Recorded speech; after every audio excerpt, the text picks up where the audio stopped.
Hello guys, welcome back to my YouTube channel. और this is the video जिसका आप सबसे ज़्यादा इंतज़ार कर रहे थे, जिस वीडियो के बारे में मुझे सबसे ज़्यादा बोला गया था।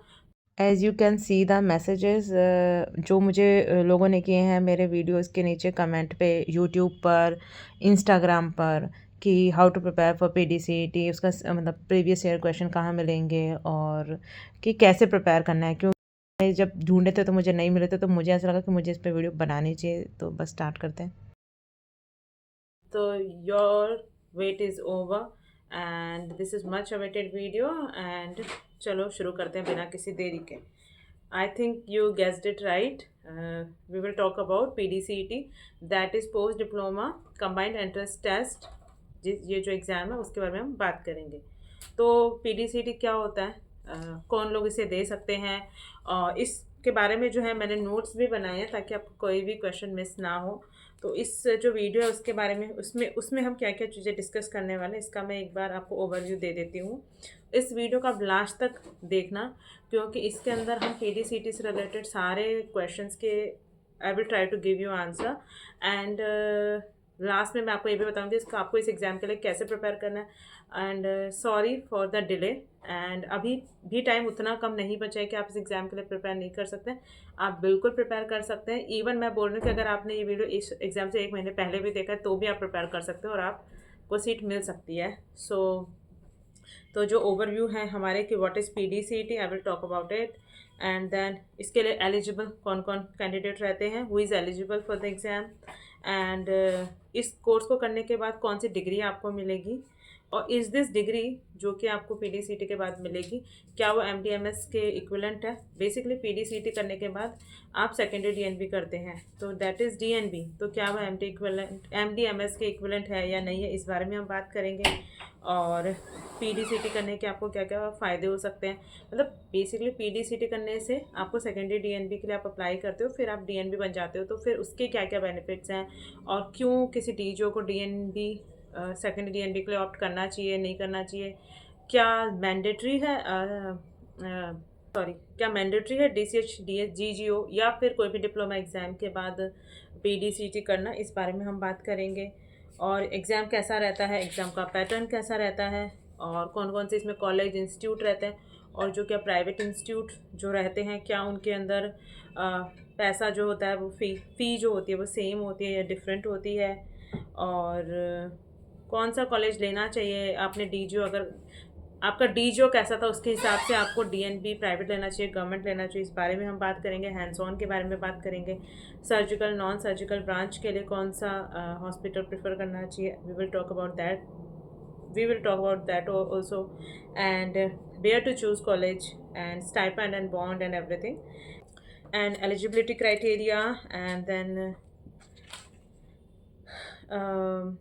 सेंटर्स, रिजल्ट, और अगर दो लोगों के सेम एग्ज़ाम आते हैं तो what is the tie breaker. And then and आपको इस कोर्स के लिए कौन सा आपको ये चाहिए, क्या पढ़ना है, और क्या सारे सब्जेक्ट पढ़ने हैं या फिर एक ही सब्जेक्ट पढ़ना है, इसके बारे में हम बात करेंगे। And then lastly I will discuss the methods जिससे आप जो है PDCET के लिए प्रिपेयर कर सकते हैं। इस वीडियो को लास्ट तक बने रहिए इस वीडियो के लिए।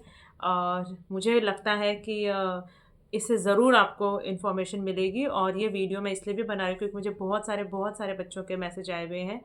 तो मुझे ऐसा लगता है कि बीइंग अ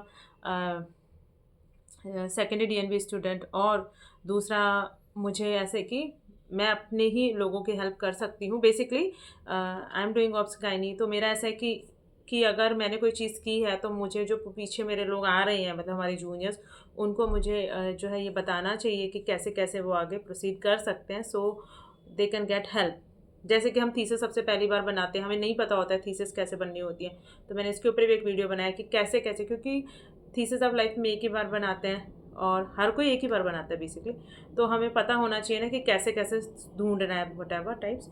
तो मेरा भी यही है कि मैंने कैसे प्रिपेयर किया है, तो इसलिए मुझे ये सब बताना था। और मैं अपना इंट्रोडक्शन दे देती हूँ। My name is doctor Diksha Rana.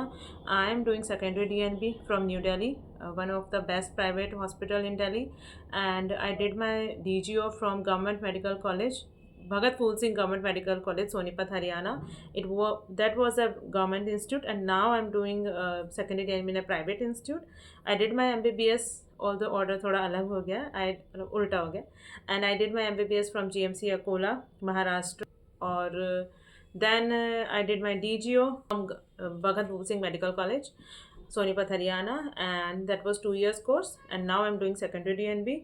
And my all India rank in PD set was 98, and बहुत सारे मेरे दोस्तों की रैंक और मेरे सीनियर्स की रैंक मुझसे अच्छी आई है. तो ऑल दो इसमें इससे कुछ फ़र्क नहीं पड़ता रैंक से, आपको जो चीज़ जहाँ चाहिए रहती है अगर आपको वो मिल जाए तो that's enough. I want to do secondary DNB in Delhi only, so I got Delhi easily, so it is not a very big thing. And so चलो शुरुआत करते हैं बिना किसी देरी के. बने रहिए लास्ट तक ताकि आप कोई भी पॉइंट मिस ना करें, और you can comment down and you can ask me questions and I will try to give you as honest answer as I can. So let's get started. So our first question was कि what is PDCT? तो PDCT is an exam that उसका full form है post diploma combined entrance test. इस exam को आप जो दे सकते हैं, ये एग्ज़ाम क्यों दिया जाता है, क्योंकि ये एग्ज़ाम से आप जो है सेकेंडरी DNB कर सकते हैं. सेकेंडरी DNB, प्राइमरी DNB क्या होता है? प्राइमरी DNB इज़ कि जो 3 साल का जो कोर्स होता है, मतलब नीट PG से आपको 3 कोर्स मिलते हैं. एक MDMS मिलता है, एक DNB मिलता है, और एक मिलता है डिप्लोमा. तो जो MDMS, तो MDMS सबको ही पता होता है. DNB मतलब 3 साल का कोर्स होता है, that is a degree course. और डिप्लोमा जो होता है वो होता है 2 साल का कोर्स होता है. और मैं कुछ फंबल करे तो my husband is helping me, he is very sweet. And then जो डिप्लोमा होता है वो 2 साल का एग्ज़ाम होता है, और उसके बाद ना वो डिप्लोमा होता है, वो डिग्री नहीं होता है. तो उस डिप्लोमा को डिग्री में कन्वर्ट करने के लिए हमारे पास एक ऑप्शन होता है कि हम PDCT एग्ज़ाम दें.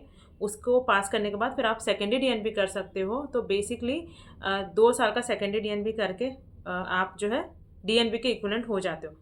तो यानी प्राइमरी DNB जो होता है वो 3 साल का होता है, और सेकेंडरी DNB जो होता है वो 2 साल के डिप्लोमा के बाद PDCT दे के, and then you can opt for secondary DNB seat. And then उसके बाद आपका टोटल 4 ईयर्स के अंदर आपका सेकेंडरी DNB हो जाता है. तो मोटा मोटा आप 4 साल के बाद DNB बन जाते हैं. तो इसलिए वो एग्ज़ाम देते हैं. I did my DGO.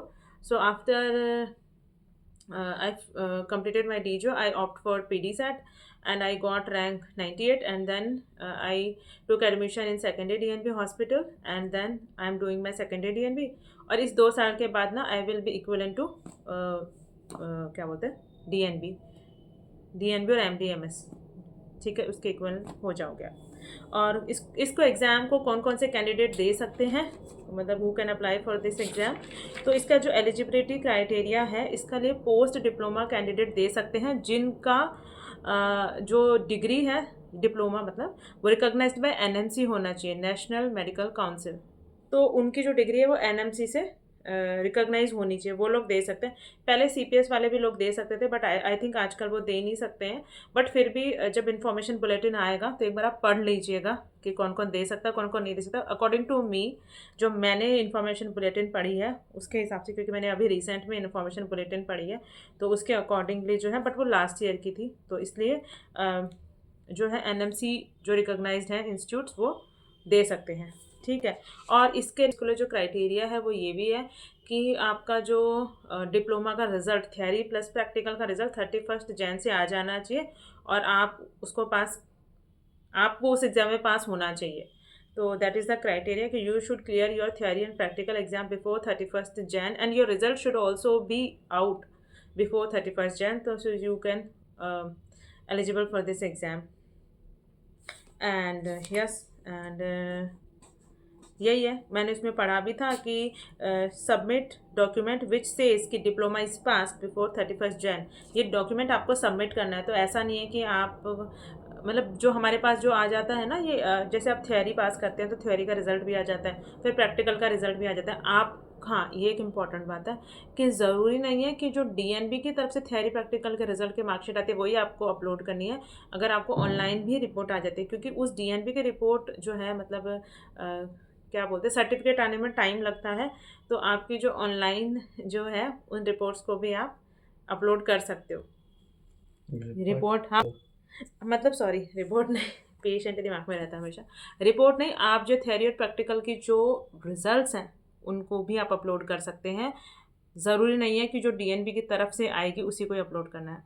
You got my point कि एनबी की तरफ से जो रिपोर्ट सॉरी एनबी की तरफ से जो ओरिजिनल आपका थियरी प्रैक्टिकल का रिज़ल्ट की कॉपीज़ आएंगी उनको अपलोड करना इज़ नॉट मस्ट।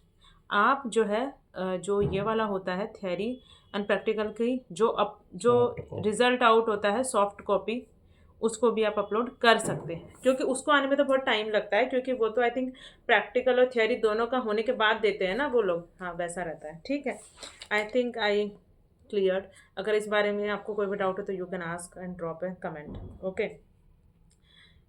ये मैंने बता दिया कि इसके बाद कौन सी डिग्री आपको मिलती है। और माय नेक्स्ट क्वेश्चन इज़ कि is this equivalent to MDMS और डीएनबी? तो यस, अगर जब आप एमडीएमएस और डीएनबी तो इक्विवेलेंट ही होते हैं, वो तो आपको पता ही है। बट प्राइमरी डीएनबी और उसके बाद आप सेकेंडरी डीएनबी के बाद जो आपको डिग्री मिलती है तो डीएनबी तो दैट इज़ ऑल्सो इक्विवेलेंट। तो मतलब आप ये करके आप अपने जो है पीडीसीटी करके आप अपने डिप्लोमा को डिग्री के अंदर कन्वर्ट कर सकते हैं बहुत ही ईजिली। बिल्कुल भी टफ एग्ज़ाम नहीं है और बहुत इजी एग्ज़ाम है। मतलब अगर और सबसे इम्पॉर्टेंट ना, इस एग्ज़ाम के लिए जो कोर्स आता है वो आपको अपना एक ही सब्जेक्ट पढ़ना, आपको सारे सब्जेक्ट्स नहीं पढ़ने हैं। मतलब आपको पूरे 19 सब्जेक्ट पढ़ने की ज़रूरत नहीं है। और आपको जैसे कि मैंने डीजीओ किया है तो मुझे बस सिर्फ ऑप्शन गायनी पढ़नी है and then I have to give that exam and then that's it. मतलब ऐसा नहीं है कि आपको पूरे 19 सब्जेक्ट्स पढ़ने की ज़रूरत है, ऐसी ज़रूरत आपको बिल्कुल भी नहीं है। और इसको करने से बेनिफिट्स क्या होते हैं कि क्यों आपको अपने डिप्लोमा को डिग्री में कन्वर्ट करना है? तो हाँ, ये बिल्कुल भी ज़रूरी नहीं है, इट्स नॉट मैंडेटरी। जैसे मेरे बहुत सारे दोस्त हैं वो डिप्लोमा करके they are practising very good, उन्होंने अपने सेटअप्स खोल लिए हैं और कुछ लोग फेलोशिप कर रहे हैं, कुछ लोग कंसल्टेंट बन गए हैं और जो गवर्नमेंट जॉब वाले थे वापस गवर्नमेंट जॉब में चले गए हैं, बट नाउ मतलब और अच्छी पोजीशन पे वो लोग चले गए हैं। तो इट्स नॉट मैंडेटरी, बिल्कुल भी मैंडेटरी नहीं है। लेकिन हाँ, अगर आपको ऐसा लगता है कि मेरा डिप्लोमा कोर्स है, मुझे इसको डिग्री में कन्वर्ट करना चाहिए, तो आप एक तो वो रीज़न हो गया, वैसे कर सकते हो। दूसरा, सेल्फ ऑफ थोड़ा ना कंप्लीटनेस आपको फील होता है कि हाँ मतलब डिप्लोमा को मैंने डिग्री में कन्वर्ट कर लिया तो डिग्री हो गई, चलो। और दूसरा, इसके बाद एक्चुअली डिप्लोमा के बाद ना आप एसोसिएट प्रोफेसर और स्टडी और टीचिंग लाइन में जाना थोड़ा मुश्किल होता है, बट आप डिग्री कर लेते हैं तो एमडीएमएस के इक्विवेलेंट हो जाते हैं, तो फिर you can opt for associate professor और आगे मतलब उस में आप जा सकते हैं। और सबसे इम्पॉर्टेंट जो है कि जिसको सुपर स्पेशलिटी एग्ज़ाम देना, तो उसके लिए जो मिनिमम क्राइटेरिया है, the criteria for apply for super speciality is MDMS and DNB. तो इसमें वो जो कैंडिडेट अप्लाई कर सकते हैं वो होते हैं एमडीएमएस वाले, डीएनबी वाले, और सेकेंडरी डीएनबी के बाद आप डीएनबी कर लेते हैं तो तब you can also apply. But diploma के मतलब आप नहीं, if you are diploma candidate then you can't opt for और you can't give the exam for super speciality. तो एक ये रहता है। मतलब वैसे ठीक कोर्स है, उसमें कोई प्रॉब्लम नहीं है।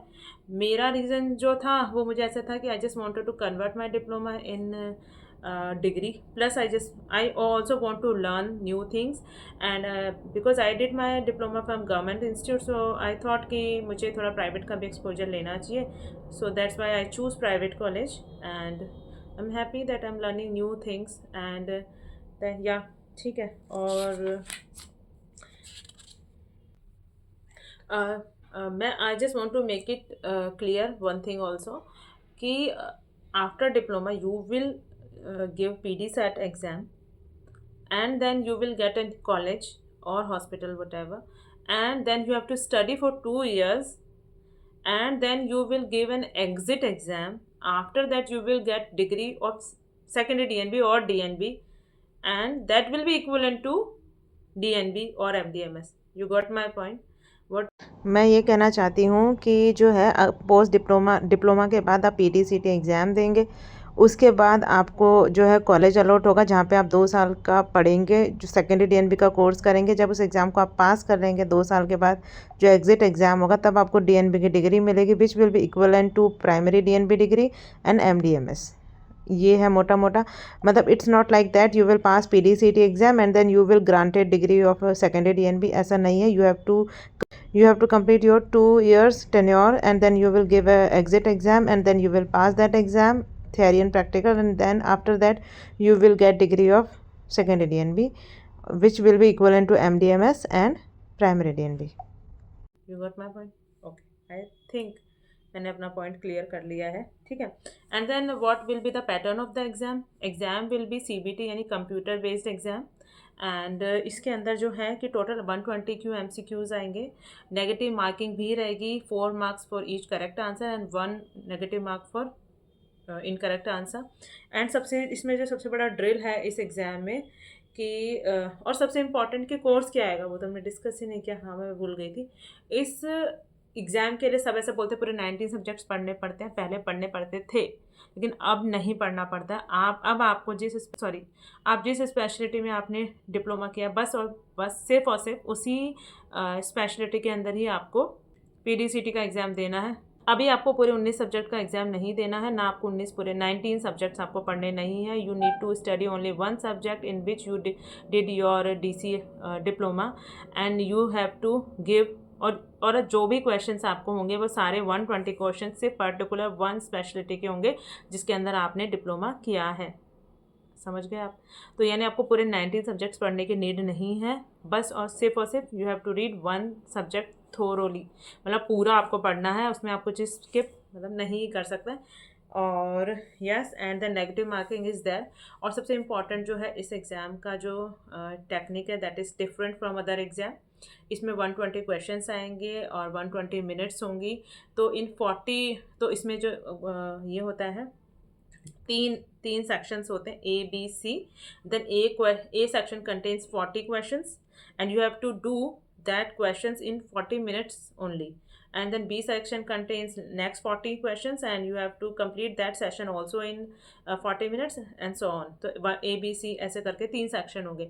इसके अंदर जो आपके वो 40 मिनट्स हैं उसी के अंदर ही you have to do all the questions and after 40 minutes वो सेक्शन अपने आप ही सबमिट हो जाएगा and you can't even change anything. मतलब आप उसके अंदर कोई भी चेंज नहीं कर पाओगे. बिजली कड़क रही है तो वो आप उसमें कोई भी चेंज आप नहीं कर पाओगे. तो आपको इस चीज़ का ध्यान रखना है. मतलब और इसके अंदर वही वाला जो होता है जो नीट के टाइम से आप करते आ रहे हो, mark for review, mark with review and answer, वो सब वाला सिस्टम होगा. लेकिन वो सब चेंजेस जो भी आपको करना है उस 40 मिनट्स के अंदर ही उस सेक्शन में आप कर सकते हो. अगर आपका वो सेक्शन सबमिट हो जाता है तो मतलब वो पार्ट आपका सबमिट हो गया तो लास्ट में आप उसमें कुछ आपको देखने मिलेगा नहीं. तो इस चीज़ का बहुत ज़्यादा ध्यान रखना है. वैसे मैं सच कहूँ तो इतना कुछ टफ एग्ज़ाम होता नहीं है. पूरे उन 40 मिनट्स में आप इजीली वो 40 क्वेश्चंस अटैम्प्ट कर सकते हो. तो मतलब थोड़ा टाइम बाउंड एग्जाम है. तो इस तरह से 40 120 question then 40 minutes equals to 120 minutes equal to 2 hours का एग्ज़ाम ये होता है. ठीक है. और जो है मस्ट ब्रिंग जो आपको डॉक्यूमेंट्स उसके लिए लेके आने हैं वो एक आपका एडमिट कार्ड होना चाहिए और दूसरा जो है आपका ID कार्ड होना चाहिए. ID कार्ड में आप क्या क्या लेके जा सकते हो, पैन, आधार, वोटर ID, पासपोर्ट. इन सब के अंदर आपका जो है डेट ऑफ बर्थ मेंशन होना चाहिए. क्योंकि कई बार क्या होता है ना कि NB के एग्ज़ाम में डेट ऑफ बर्थ का पूरा डेट नहीं होता है कि 01 मतलब 1 सितंबर 1998. तो ये पूरा 98 वाला भी होना चाहिए. मतलब ईयर शुड बी देयर. कई बार क्या होता है मेरे कुछ सीनियर्स का एग्ज़ाम था उनके साथ ये जो प्रॉब्लम हुआ एग्ज़ाम वाला और मेरे कलीग के साथ भी वो डिप्लोमा फाइनल एग्ज़ाम में हुआ था. तो मैं जस्ट आई एम थिंकिंग कि the exam conducting body is same. तो मे बी कहीं आपके साथ भी प्रॉब्लम ना हो जाए और लास्ट में केओस ना हो जाए. तो बेटर एक ऐसा ID कार्ड लेके जाना है जिसके अंदर आपका ईयर लिखा हो. एंड देन ये हो गया है. और हाँ मतलब फिंगरप्रिंट वगैरह होता है तो याद रखना कोई मेहंदी वगैरह ना हो, नहीं तो फिर फिंगरप्रिंट सेंस करने में प्रॉब्लम होगा और आपको एग्ज़ाम में लास्ट में प्रॉब्लम हो सकती है. और सबसे इम्पॉर्टेंट बात कि जो है इसमें ना लिमिटेड सेंटर्स होते हैं. मैं आपको बताऊं तो मेरे पास स्क्रीनशॉट है. मैं इसमें लिमिटेड सेंटर्स होते हैं तो उन्हीं सेंटर्स पे ही मतलब ये मुश्किल से पूरे इंडिया में 20-30 जगह पे हो रहा है, 20-30 सिटीज़ ओनली. सो टाइमली फॉर्म भर देना ताकि अपने सिटी के अंदर ही एग्ज़ाम सेंटर आ जाए, नहीं तो फिर कहीं और जाना पड़ेगा. सॉरी हाँ, नियर बाय सिटी के अंदर आप अपना सेंटर भर दीजिए ताकि आपको क्या है कि तुरंत जब सेंटर मिले तो आपको अपना जो है ईजिली एक्सेसिबल सेंटर आपको टाइमली मिल जाए, 1 मिनट, ताकि आपको ना प्रॉब्लम नहीं हो। क्योंकि यूजुअली क्या होता है ना कि सेकेंडरी डीएनबी के टाइम ना लोग ना ये कर रहे होते हैं, जॉब कर रहे होते हैं, कहीं पे बॉन्ड कर रहे होते हैं, कहीं पर कुछ भी मतलब करता रहता है बंदा काम ना, तो इसलिए उसके लिए बड़ा मुश्किल हो जाता है। और यूजुअली सेकेंडरी डीएनबी के लिए आपको कोई अपनी जॉब छोड़ने की, जो करंट जॉब छोड़ने की नीड नहीं है, अगर आप दिन में 4-5 घंटे पढ़ पा रहे हैं तो, मुझे ऐसा लगता है। 1 मिनट मैं आपको बताती हूँ कि सेंटर कौन कौन से हैं। हाँ, centre for DNB PD set, ये मैं लास्ट ईयर का बता रही हूँ, इस साल का तो अभी तक आया नहीं है, बट यही रहेगा मोटा मोटा, I think so. So Ahmedabad, Ajmer, Amritsar, Bengaluru, Bhopal, Chennai, Delhi NCR, Ernakulam, Guwahati, and then Hyderabad, Jammu, Kolkata, Kozhikode, Calicut, Lucknow. मेरे केरला के फ्रेंड्स को बुरा लग जाएगा, if I will say Kozhikode, then it's Calicut, Lucknow, Mumbai, Patna, Raipur and Visakhapatnam. I was in Raipur last year, so I opted Raipur, and Raipur तो ऑलमोस्ट खाली सा ही, खाली तो नहीं रहता है बट इजीली आपको मिल जाएगा। और Raipur is such a beautiful city, तो ठीक है। और फ्लाइट वगैरह का भी कोई ऑप्शन या सॉरी कोई प्रॉब्लम नहीं है।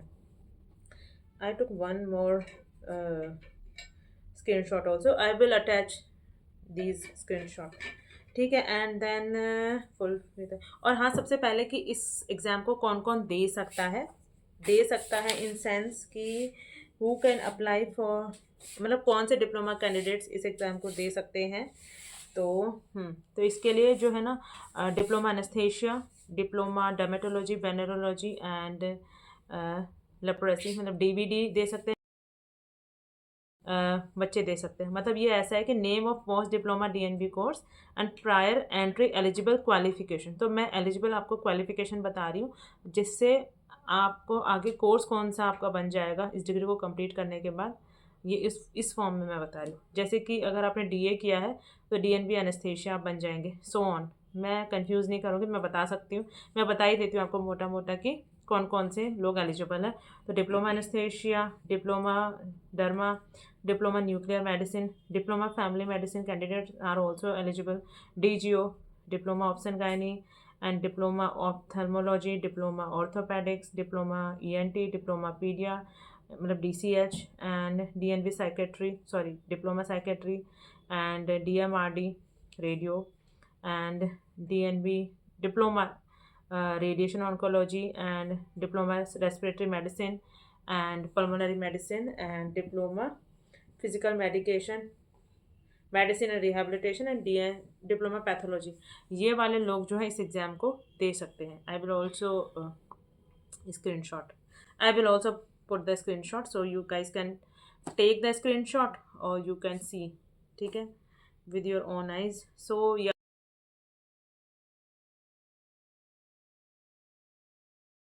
दिस, तो मतलब काफ़ी लोग जो हैं अपने डिप्लोमा को डिग्री में कन्वर्ट कर सकते हैं। बहुत डिप्लोमा को डिग्री में कन्वर्ट करने के लिए that is PD set, and मुझे लगता है कि अगर आप करना चाहते हैं तो आप कर सकते हैं। It's not that much tough exam and the competition is not very high. And basically मैं तो हमेशा ही कहती हूँ कि जगह के पीछे, मतलब कॉलेज के पीछे इतना मत भागो, और इधर जहाँ तुम्हें कंफर्टेबल हो अपने घर के पास ऐसी जगह पे लो, ताकि आपकी डिग्री आराम से कट जाए और ज़्यादा आपको स्ट्रेस ना हो। क्योंकि रेजिडेंसी इज़ टॉक्सिक, ये तो सबको पता ही है, ये तो मुझे कहने की ज़रूरत नहीं है, ये तो कहावत दुनिया से चलती ही आ रही है, और जो कि उतनी गलत भी नहीं है। अब बात करते हैं रिज़ल्ट की। तो जो इसका रिज़ल्ट होता है उसके लिए कोई मिनिमम कट ऑफ क्राइटेरिया नहीं है, जो कि बहुत अच्छी बात है। You don't need certain marks to clear the cut off, ऐसा बिल्कुल भी नहीं है। इसमें जो भी बच्चे जो है भाग लेंगे या फिर जो भी बच्चे पार्टिसिपेट करेंगे, उनकी जो है मार्क्स के बेसिस पे एक रैंक और मेरिट लिस्ट बनाई जाएगी, और उसके हिसाब से आपको काउंसलिंग में इंस्टीट्यूट अलॉट किए जाएंगे। मतलब इसके अंदर कोई मिनिमम कट ऑफ नहीं है, ठीक है। एक बात तो ये हो गई, रैंकिंग मेरिट लिस्ट के हिसाब से होगा, एंड नो कट ऑफ, और कोई मतलब दोबारा कॉपी जो भी है रीचेक विचेक का लफड़ा नहीं है, तो वो नहीं होगा। एंड इसका रिज़ल्ट मोस्टली 1 मंथ के अंदर आ जाता है। वैसे जो मेरे जो सीनियर थे ना, उनका मतलब मेरे कोर्स ख़त्म होने के बाद विदिन 6 मंथ में my course completed in December 2024, and then I joined PDCT college और हॉस्पिटल इन 2025 में। तो हमारा 6 महीने के अंदर ही हो गया था। बट मेरे सीनियर्स का ऑलमोस्ट 1 ईयर के बाद उन्हें मिला था। तो अब अभी जैसे मुझे लगता है 1 ईयर वाला ही कॉन्सेप्ट हो गया। हम we were the lucky that हमको 6 महीने के अंदर ही वापस से सेकेंड डीएनबी मिल गया। बट ठीक है। और टाई ब्रेकर, अगर दो बच्चों के सेम मार्क्स हैं तो किसको प्रायोरिटी दी जाएगी? तो इसके अंदर जो टाई ब्रेकर डील है वो ये है कि जिसने कम नेगेटिव मार्क्स किए होंगे पहले, तो मतलब दोनों ने same number of questions negative answer दिए हैं, तो जो ओल्डर पर्सन है उसको प्रायोरिटी दी जाएगी। कहीं तो ओल्डर को प्रायोरिटी दी जा रही है, ठीक है। और स्पेशलिटीज़ वो मैं आपको बता ही चुकी हूँ कि कौन कौन से लोग इसमें भाग पार्टिसिपेट कर सकते हैं और उनको क्या क्या स्पेशलिटी मिल जाएगी उस कोर्स को करने के बाद। एंड सिलेबस वो मैं आपको बता चुकी हूँ कि बस आपको अपना जो है सब्जेक्ट उसको थोरोली पढ़ना है। ओनली वन सब्जेक्ट जिसके अंदर आपने डिप्लोमा किया है, दैट्स इट। आपको दूसरे सब्जेक्ट को देखना भी नहीं है, कोई उससे क्वेश्चन नहीं आएगा। और जैसे देखिए इंटरलिंक तो चीज़ें रहती है, जैसे अभी कोई ऑप्स गायनी का है तो उसके अंदर वो तो थोड़ा पूछ लेंगे ना कि स्पाइनल एनेस्थीसिया अगर है पेशेंट को दिया है तो उससे क्या हो सकता है क्या नहीं हो सकता है, तो थोड़ा बहुत रहता है। लेकिन वो पूरा ऑप्स गायनी जब आप LSCS का पढ़ेंगे पूरा तो उसमें मोस्टली आपको पता ही चल जाएगा ना। मतलब बाकी इसके लिए आपको एनेस्थीसिया या पीडियाट्रिक्स पढ़ने की ऐसा नीड नहीं है। अगर आप इन सब में पढ़ेंगे ना तो फिर चीज़ें ख़राब हो जाएंगी। और दूसरी बात, इतना ज़्यादा नहीं पढ़ना होता है और इतना ज़्यादा मतलब ज़्यादा पढ़ के फिर आप उसको रिवाइज़ नहीं कर पाएंगे तो उसका कोई पॉइंट नहीं बनेगा। तो बेटर है stick to your one subject, उसी को पढ़ना है, उसी को रिवाइज़ करना है एंड दैट्स इट। मैंने भी बहुत ज़्यादा पढ़ लिया था, बाद में मुझे पता चला कि इतना पढ़ना ही नहीं था। और जिन लोगों ने मुझसे कम पढ़ा था उन लोगों की मुझसे ज़्यादा अच्छी रैंक आई। ऑल्दो मिला सबको वही जो सबको चाहिए रहता है। यूजुअली क्या होता है सेकेंडरी DNB के लिए है ना, people don't am the best college और हॉस्पिटल। मतलब मैं तो नहीं चेज़ कर रही थी इन सबको, लेकिन यूजुअली मेरे जितने भी दोस्त हैं उन सब ने वही वही ले लिया जहाँ जहाँ के वो लोग थे। One of my friend was Pune, one of my friend was from Pune, तो she took secondary DNB college in Pune. और एक ने चंडीगढ़ में ले लिया और वन वॉज फ्रॉम रायपुर, तो she took in Raipur. And मैंने दिल्ली ले लिया। तो मतलब सब लोग वहीं पे ले लेते हैं जहाँ उनको चाहिए रहता है। तो इसके लिए इतना ज़्यादा नहीं परेशान होना है, ठीक है। और हाँ, कॉलेज इंस्टीट्यूट कौन से रहते हैं? तो इसके अंदर गवर्नमेंट कॉलेजेस भी रहते हैं, प्राइवेट कॉलेजेस भी रहते हैं, प्राइवेट हॉस्पिटल्स भी रहते हैं। तो आपको जो सूटेबल हो उस हिसाब से आप ले सकते हैं। और रही बात फ़ी की तो वो सेम रहती है, दैट इज़ 1.25 लाख, जो कि DNB के द्वारा ही according to NBA rules and regulation the fee is equal for all the institute जो कि DNB या फिर सेकेंडरी DNB से हमें मिलती है। तो 1.25 लाख इज़ द फीस जो कि ईयरली होती है। हॉस्टल फ़ी कुछ जगह पे इंक्लूडेड भी रहती है, कुछ जगह पे एक्सक्लूडेड भी रहती है, तो वो डिफरेंट डिफरेंट पे करता है। बट द मोटा मोटा जो फ़ी है yours that is 1.25 lakh for 1 year and for 2 year that is also 1.25 lakh, तो टोटल 2.5 लाख हो जाता है, ठीक है। अब ऐसा है, हाँ, मतलब 2,50,000 rupees is the total fee you have to pay for that course. And then कौन सा कॉलेज लेना चाहिए अकॉर्डिंग टू, हाँ, तो मतलब कौन सा कॉलेज या हॉस्पिटल लेना चाहिए वो मैं आपको बताऊँ तो देखिए वो डिपेंड करता है कि आपको कहाँ लेना है। जैसे कि अगर आपने जो है डिप्लोमा, जैसे जैसे मैंने I did my diploma from a government institute और वहाँ पे मेरे को सिज़ेरियन डिलीवरी सब मैं करवा चुकी हूँ, बहुत सारे सिज़ेरियन के, बहुत सारी डिलीवरीज़ की। तो मुझे ऐसे था कि एक तो मुझे थोड़ा सा लाइट चाहिए था, दूसरा मुझे मुझे प्राइवेट का एक्सपोजर चाहिए था क्योंकि मैंने गवर्नमेंट में 2 साल बहुत अच्छे से काम किया। तो मुझे ऐसा लगता था कि प्राइवेट इंस्टीट्यूट कैसे वर्क करते हैं और बहुत सारी नई नई मोडेलिटीज़ रहती हैं। क्योंकि कई बार I am not blaming anything, I am not blaming my college for anything, वहाँ पे जो मैंने सीखा वो तो बेस्ट ही मैंने सीखा है। आई एम जस्ट सेइंग कि मतलब बहुत सारी चीज़ें गवर्नमेंट में नहीं हो पाती हैं, जैसे कि patient is not able to afford the new drugs which are available in market, in private people can afford. तो और फिर बहुत सारी नई नई जो मोडेलिटीज़ हैं, कुछ नई चीज़ें जो प्राइवेट में होती हैं तो वो हम कर सकते हैं। तो मैंने इसलिए प्राइवेट इंस्टीट्यूट लिया। और हाँ, ये बात सही है कि प्राइवेट इंस्टीट्यूट में हैंड्स ऑन काफ़ी कम रहता है अकॉर्डिंग टू गवर्नमेंट। गवर्नमेंट में तो बहुत ज़्यादा हैंड्स ऑन रहता है। तो मतलब आपको अपने हिसाब से देखना है। मैं तो सिर्फ अपना एग्जांपल दे रही थी क्योंकि मैंने डिलीवरी और सिज़ेरियन ये सब करके आ चुका था और मुझे ऐसे था कि मुझे कुछ नया सीखना है प्राइवेट में, कैसे प्राइवेट हॉस्पिटल कैसे काम करता है, क्योंकि शायद मैं भी आगे प्राइवेट ज्वाइन कर लूँ। ऑल्दो ये मेरी स्पेकुलेशन से, मुझे नहीं पता है कि मैं आगे क्या करने वाली हूँ। लेकिन हाँ, मतलब कि आई जस्ट बेसिकली, और मुझे ऐसा लगता है जैसे मैं आपको एक्सप्लेन कर रही हूँ, वैसे मुझे आपको और आपको मुझे एक्सप्लेन करने की ज़रूरत नहीं है, आपकी खुद की चॉइस है कि आपको कहाँ लेना है। मुझे ऐसा लगता था कि I just want to take a private hospital, तो आई टुक प्राइवेट हॉस्पिटल। आपको जो ठीक लगे आप वो ले सकते हैं, you don't need to explain anyone anything, ठीक है। और हैंड्स ऑन का तो रहता है।